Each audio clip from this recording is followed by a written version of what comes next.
Hi, everybody.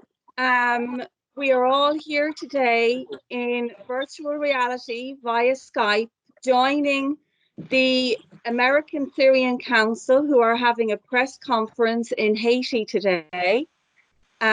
We are here because we want to show the people of Idlib that we are standing in solidarity with them, that they're not forgotten, that we do care, and we want to find a way of helping them.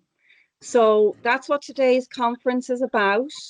I'm going to hand this over to Abdul Kafi now to say what he needs to say, and then everybody else can briefly introduce themselves. Thank you. Hello, everyone. This is Abdul Kafi from the western countryside of Aleppo in the area of Idlib. I hope everyone is fine. Hope everyone is okay. Hope everyone slept well last night, because we couldn't. The whole last night, the bombs are everywhere over our heads. Even my kids couldn't leave my hands. While I was in a house, although there are millions outside, there are in the wild, without any shelter, without any hope, without anything. Now there are more than 4 million people who are in danger, who have nothing but your voice. They have no hope, they have no help, they have literally nothing. Just they are living in the wild, in the cold, and bombing is over their head, and that's only what they are knowing in this life. In fact, we hope that everyone will speak up for those people, for 4 million people. I want you to speak up for your humanity. We don't want the world to say in the future that we don't know. No, everyone knows what's going on. These people who are being destroyed, who are being killed, who are dying of cold, of hunger, of thirsty, of bombing, of fear, these people are in the 21st century, and everyone knows that. And if none moves now, it's gonna be too late to move later. It's the time to move. Everyone should speak up. Everyone should speak, because we are not in a forest, in a jungle. We share the same world. We share the same blood. I'm here today while I have to move. I'm preparing my houses to go. I don't know where to go. I have to leave. Nevertheless, wherever I go, I know that I have to live again, because death is behind. I have to save my family. And really, that's unspeakable. I can't speak about my feelings while I see my kids here. They haven't spread. They have speaking to me about planes will take them away. This is what my daughter says. She says these planes are gonna take us away. I don't know if she means that, but it's very difficult for a father to hear that from his daughter or from his kids, or to see that suffering around him. All what I see around is just suffering. Convoys about more than 20 kilometers of cars, just they are running away, and they don't know where to go. I don't see anything of life. I don't see any happiness. Neither my kids did see anything of happiness. All what we see, that's just suffering, death, cries, fear. This is what we see. Hope your voice help us, help those people who are here in the area of Idlib see life again, see happiness again. Thanks everyone for being there. Thank you, Abdul Kafi. And we won't stay silent. We promise you, okay? We'll keep trying. Thanks a lot. Would anybody else like to speak before the conference begins? Hello and welcome. Thank you for coming. My name is Dylan Connor. That's DYLANCONNOR.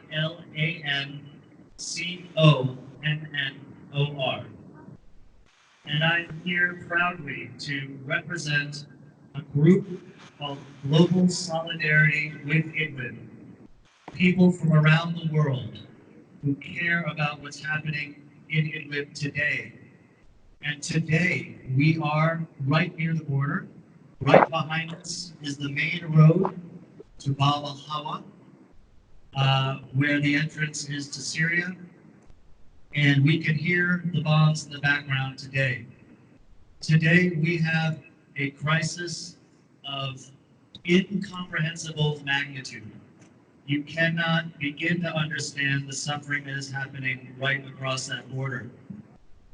The need is huge, and we are here to hope and ask that the world powers please come to the aid of the people from Idlib who have been displaced by this war that's now going on 10 years. And we want you to know, everyone in Idlib, all of you who are suffering, we care about you. We hear you. We see you. And there are people around the world, like me, like other organizations from America, from Europe, you name it, working on your behalf, trying to solve the issue and doing everything we can. We hope that you feel our presence and our solidarity with you. We also have here, I'm proud to say, of course, the Syrian children standing with me, because that is what this is all about. The future of Syria, these beautiful children, and I'm so honored that they would stand with me today. We also have members of different groups who I am proud to have stand with me in solidarity with Idlib. We have members of Karam House, a great organization who I've worked with before, who helps young Syrians to achieve their dreams and plan for their future. We have members of Kids Paradise. We have Dima Musa from Etalaf. We have Hanadi Alwan with me from the Syrian American Council. I should like to say that I am the chair of missions for the Syrian American Council, and that's why I'm here today, because we have been on a mission to bring aid, to bring help, to bring love to Syrians who are suffering from this crisis. Today, almost 1 million people are stranded on the border between Turkey and Syria. They have nothing. They have left their homes because of bombing from the Assad regime and Russia. They're in the cold. People are freezing to death. People don't have food. People don't even have tents. It's a massive problem, and we here can't solve it alone. We need help of the world powers. We need the United Nations to come here. We need the Secretary General Guterres to come here and see for himself what's going on. Please come and let the UN discharge its duties. We ask the Syrian American Council, who I represent here, we also ask that President Trump help to aid the Turks in pushing back the Syrian regime in Russia from this border. I would like to say some words on behalf of the Syrian American Council, who I represent here today.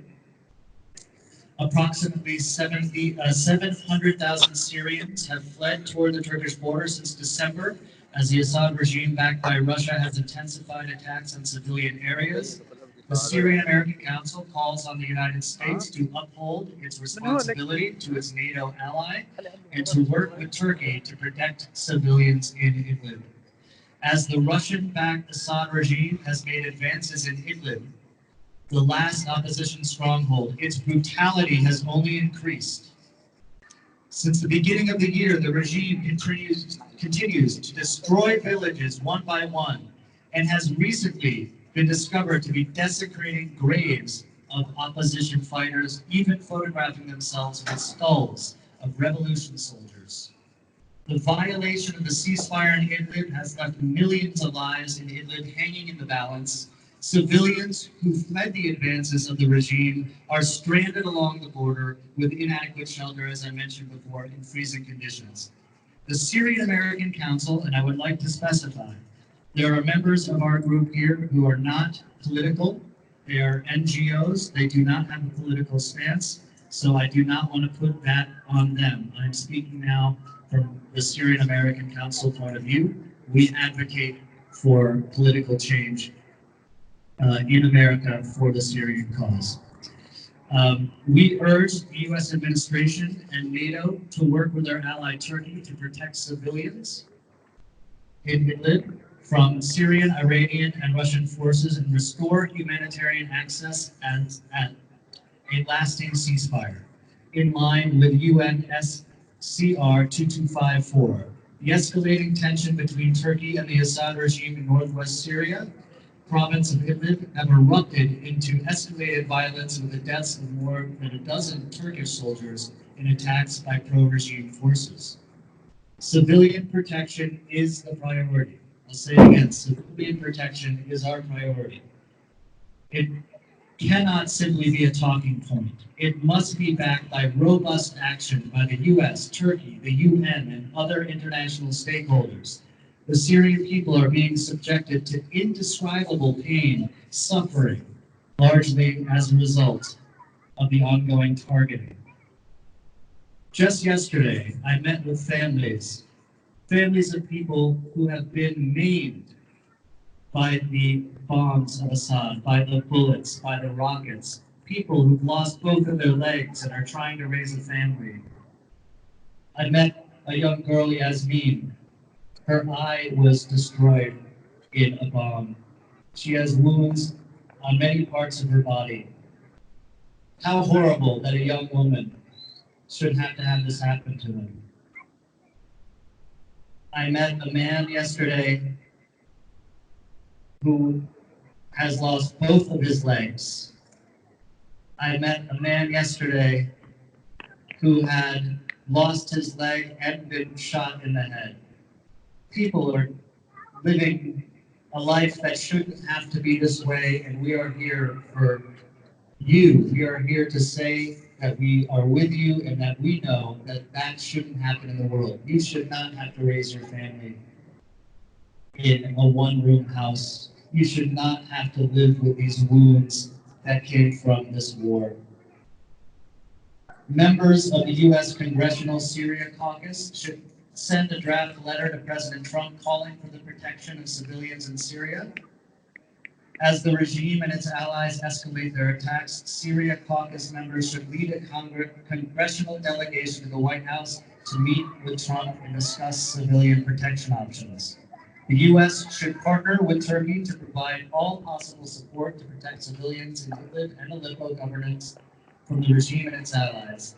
A U.S.-Turkish partnership should include establishing and enforcing a de facto no-fly zone over opposition-held portions of Idlib to halt the Syrian and Russian airstrikes. This can be done in several different manners. So I would like to invite Hanani Alwan to say some words too.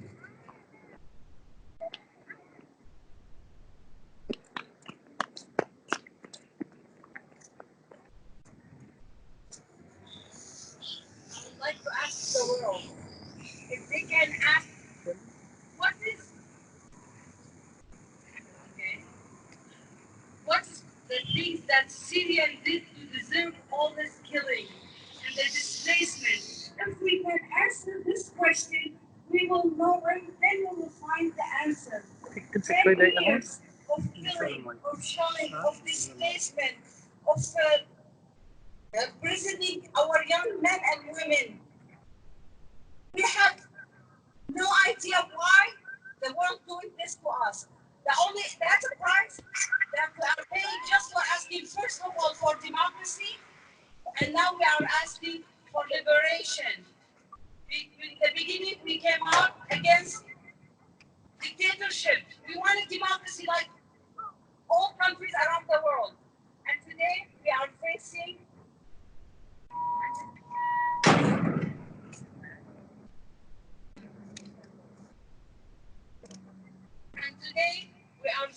Russia. We want to take over over our country and Iran. And now our people going, for liberation. And no one is standing like the Syrian people watching this. Everybody is watching what's going on with the Syrian, what's happening to them is accomplice. If you don't stand up and take a stand and do something to the accomplice, to the Russian and the Iranian and the Assad regime. We are asking, I'm American. I came from I'm Syrian American, and I've been living in America for 30 years, and I'm proud of being a country that is democratic, and we have a constitution, and we have good values, and I'm asking our Congress people, and I'm asking our president, if we believe in our constitution, and if we believe in democracy, and if we believe in liberty, and if we believe in human rights, to take stand with the Syrian people and with the people around the world who want to be living with the same values. Thank you.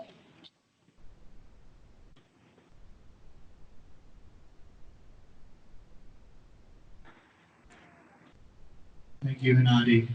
I would like to give a special thank you to our Moham team volunteers who led this mission with me, with our team.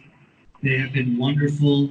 Yesterday, we were able to distribute aid within Syria through their teams, and here on the Turkish side, hundreds of food baskets, blankets, tents distributed. So it's very little, but every life we can help change for the better, we are grateful for. So thank you, Moham team, for helping us. And today, watching us right now on Skype, we have activists from in Syria right now watching us on Skype. Thank you and welcome to this event. Thank you for being with us. And we have members of the British Council with us today on Skype as well. And we have a hashtag I would like you to know about. Today there is a tweet storm all around the world.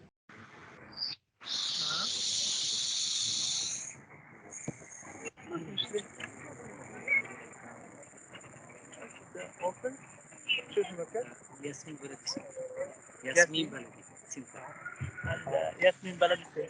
Orphans from Center. The people who want the orphans from Yasmin Baladi Center. Okay? These are orphans from the Yasmin Balad Center.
Thank you so much. These are the orphan children from Yasmin Balad Center. Thank you for being here with us. We're so appreciative to you to bringing these beautiful children here with us today. Thank you so much. It makes our hearts happy. to be among يلا دقيقة بس خلي such special, beautiful children. Thank you for being here. Thank you for your voices. Thank you. Thank you. Thank you everyone for coming. يطلع يعني خلي And يروح يولي let's all يوم أحد keep the work going. The work doesn't end, it goes on. We hear the bombs in the background. This is a very serious and critical time. So let's keep the work going, and it's an honor to be here. Thank you and goodbye.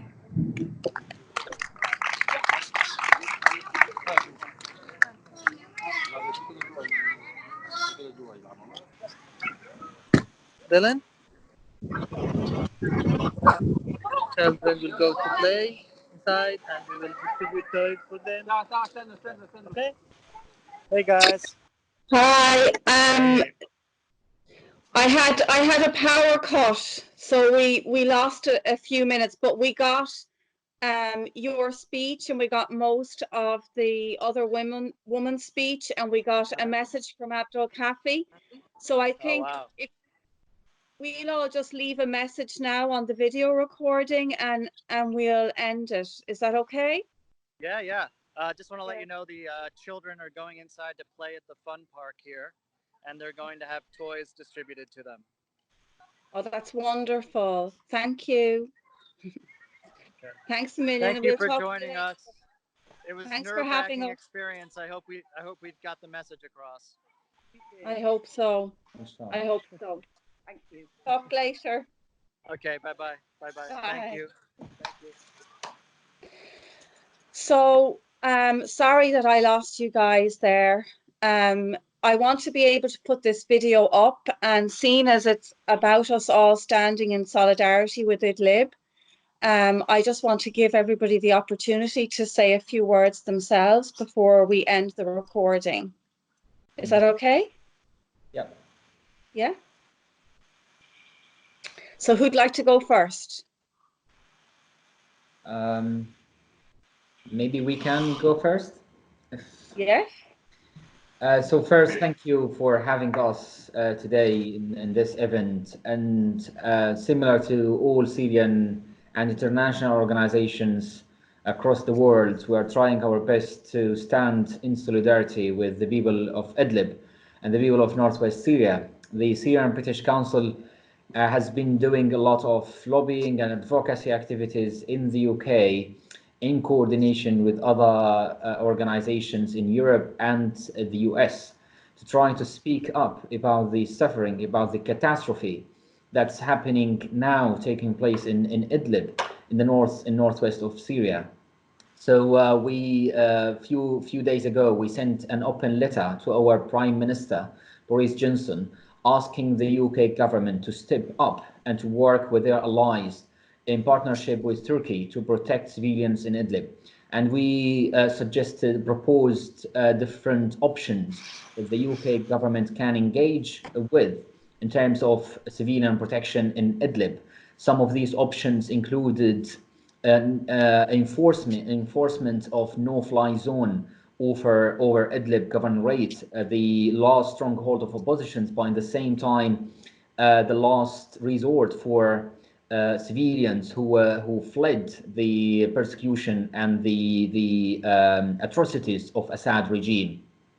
So we would like to share with you a short statement by the Syrian British Council, and I have here Duna with me from the Syrian British Council to share this statement. Okay, hi again, and thank you for all your efforts that you've done. I'm going to read out the statement that we shared on our platforms.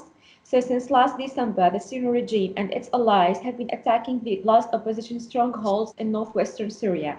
The ongoing military campaign with the restless aerial bombardments have made advances, allowing the regime to take over many areas and large towns in Idlib governorate and the western countryside of Aleppo, including Marat al-Nu'man, Sarakib, and the M5 highway, which links Aleppo to the capital Damascus.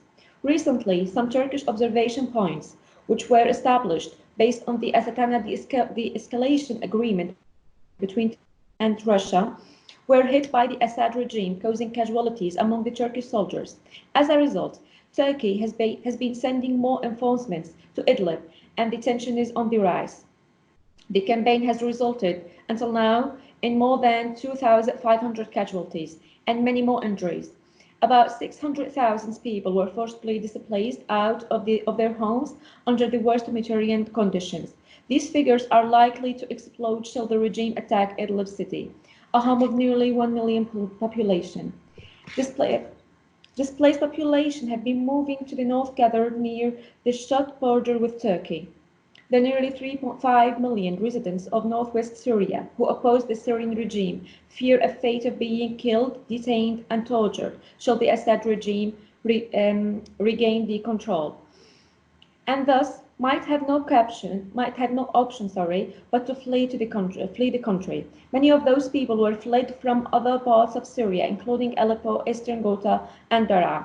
The Syrian British Council calls for urgent actions to protect civilians in Idlib. We believe that the Turkish-Russian de-escalation agreements during the past periods are falling apart, and therefore there should be international parties monitoring these agreements. We hereby urge the British government and its allies and the international community to intervene to protect civilians in Idlib. The Syrian British Council is stressing on the necessity of exploring all options for civilians protection in Idlib. Thank you very much. Thank you. Okay. Well, it's on air now. Thank you so much. Thank you. So, Gios, do you want to say something? Yeah, thank you, Jessica, for giving us this opportunity to meet together and to be in touch with people there in the Syrian north and in Turkey. I think Abdel Kafi's message was heartbreaking enough to see what kind of disaster we are facing today in Syria and in the Syrian north. We heard his voice, and at the same time we saw these kids. It's a clear message that these kids are not terrorists, they are not extremist people, they are not a risk, as most of people think here in Europe or in the Western community. They just, people wanted to live in peace, wanted to have their rights, wanted to be like all people in this world, like all kids in this world. They deserve to have a beautiful life like all kids.